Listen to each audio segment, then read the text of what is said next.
مرحبا يا حلوين. اليوم رح خبركن قصة رجال كتير مميز اسمه نقولة. أكيد انتو بتعرفوه بس باسم تاني.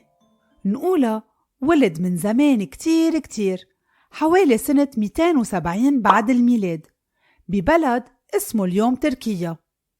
عمه كان أسقف مهم بالكنيسة وهو اللي رباه بعد ما ماتوا أهله بسبب مرض خطير.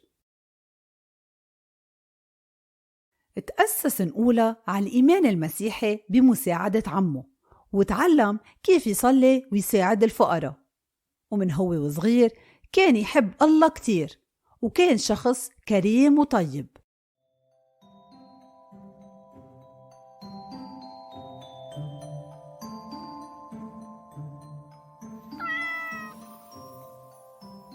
ولما كبر قرر يتخلى عن كل ثروة أهله ويعطيها للفقراء.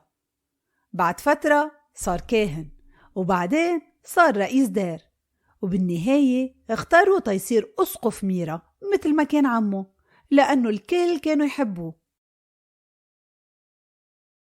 بيوم من الأيام شارك نقولة باجتماع كبير اسمه مجمع نيقيا.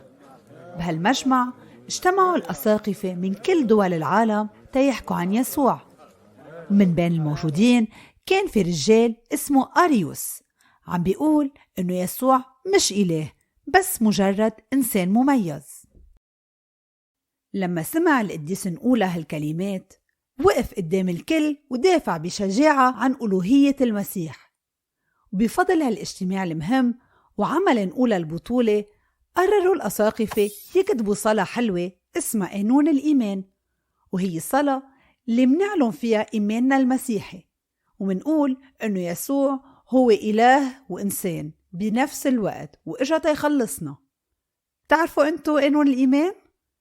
ببلش بي نؤمن بإله واحد آب ضابط الكل.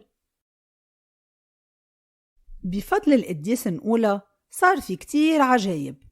بيحكوا إنه خلص 3 أولاد من جزار شرير ورجعهم للحياة، مشان هيك صار شفيع الأطفال.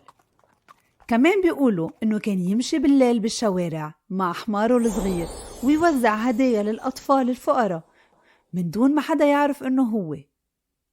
القديس نقولة توفى ب6 كانون الأول بسبب اضطهاد الرومان، ومع الوقت قصته صارت مشهورة كتير خصوصي بأوروبا، والناس صاروا يحتفلوا بعيده كل سنة ب6 كانون الأول ويوزعوا هدايا للولاد.